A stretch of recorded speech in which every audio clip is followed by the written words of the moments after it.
Hi everyone. I have a lot of students coming in with severe anxiety, or they're just overwhelmed and or they're depressed. And what is happening, parents aren't noticing that the grades are slipping because yes, they're online, so you're not maybe getting as much exams, or you're not being able to keep up as much as you can, such as I know a lot of things are technology based, and not everybody's familiar with how to use like Google Classroom and all these different ways the teachers are interacting with your students, so it's difficult to follow up. But students are having a lot of difficulty focusing, or a lot of difficulty not being motivated enough. And these are clear signs that once your child is not performing the way they normally do, or you're seeing some serious or significant behavior changes, this means you need to check in and say, hey, you're not in trouble, but what's happening? Are you okay? How are you feeling? How can I help? Another area that is another sign or symptom or red flag that I'm seeing a lot as well is sleeping, in the sense that kids are either not sleeping, or they're back sleeping with asking mommy or daddy to sleep with them, or they're waking up a lot in the night and worrying. And they tell me they don't know what they're worrying about, which I get. They don't know because we don't really know the next step when things are going to get better, but they're worrying.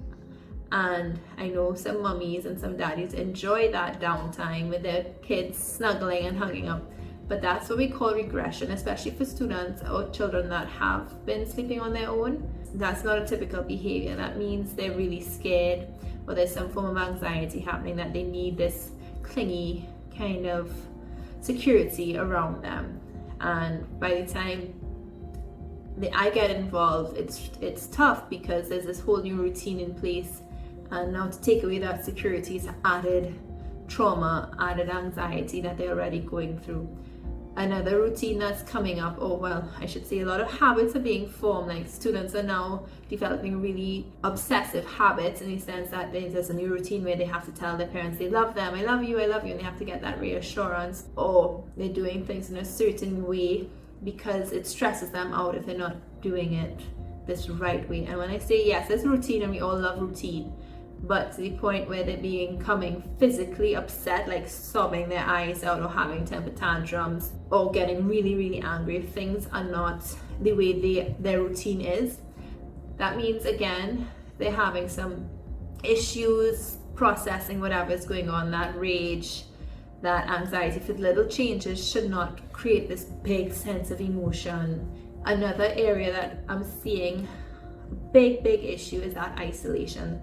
Students are becoming really withdrawn. They're staying in their rooms, and when I ask what's going on, like, are they doing anything, they're like, no, I'm just doing nothing. And I'm like, when you say I'm am I really like nothing? Like, yeah, I'm sure you're on your phone. And they're like, some of my students are like, no, I'm not even on my phone, I'm just literally doing nothing. Let's notice our students when they're isolating in their bedrooms.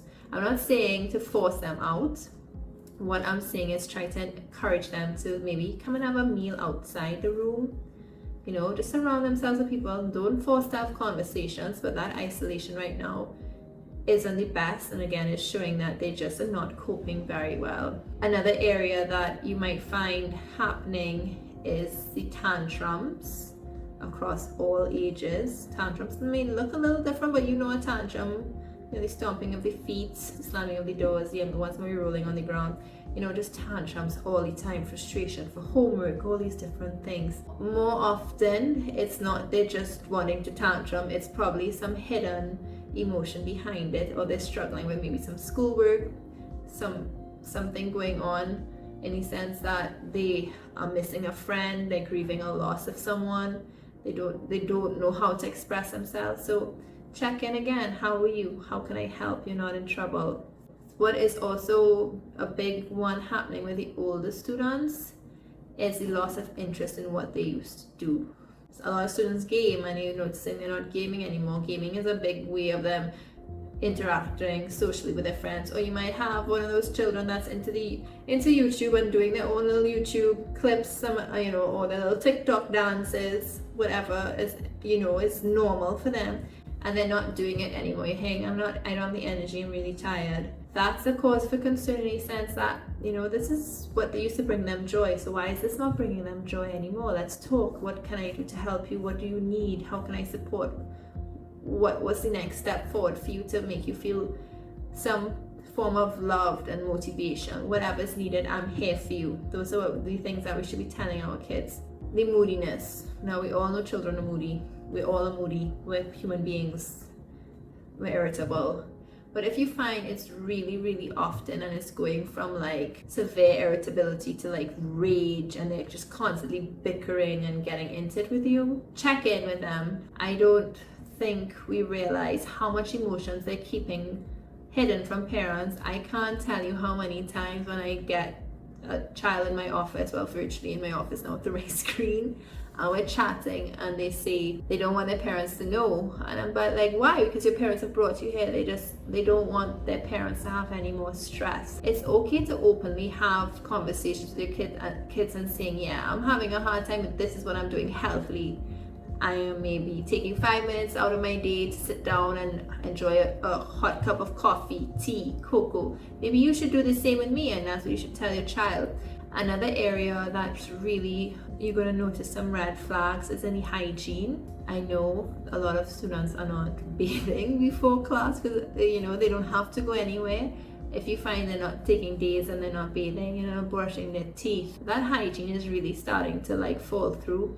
They're struggling. I'm noticing self-harming activities, and it's not self-harm how we regularly think of it as the cutting. Kids are scratching themselves. They hitting themselves to feel some form of emotion, especially those kids that have gone through some serious loss. So let's make sure you're visiting their rooms, checking in on them. Hey, y'all have any laundry? You have any dishes? Anything like that, just to make sure they're not fully isolating. You're just checking to see what clothes they're wearing. If they're wearing long sleeve and it's extremely hot, just check and see if the next day they wear short sleeve. But if you find there's always long sleeve, long pants, it might be something to have a conversation with them. I know how hard it is for kids to open up, but if you can get them to sit down and play or do an activity with you, and you can really open up that little lock and key that some of them really are trying to hide things and don't want to talk all the time. And I know this is not to say to check in with them every day and say, hey, how can I help?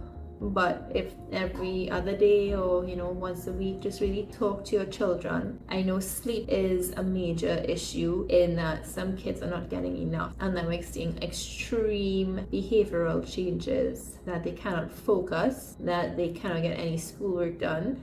They're not even eating. A decrease in appetites as well is a major thing you have to look out for. Sleep is so important to brains and students that are learning. So if you find that your child is not getting enough sleep, you're going to see probably behaviors getting like you can't explain what's happening. So more often I do ask for a break. I ask students and parents if they can take a day off, take some rest. Sometimes it might even be a week off depending on how severe the situation is. I really would like to say keep an eye on those appetites. Some kids are going to be overeating because they're so stressed out. Some kids are not going to be eating.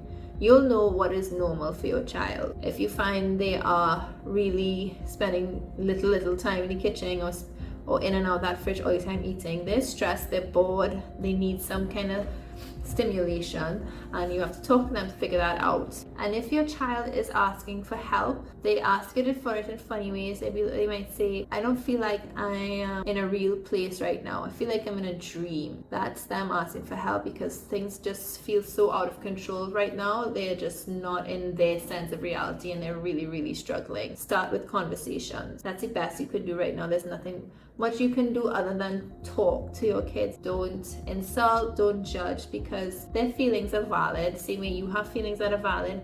I can tell something's not okay with you. If you don't want to talk about it, that's okay. But if you want to, I'm here, and just let me know I can help. No judgment. That's the key. No judgment. No shaming them.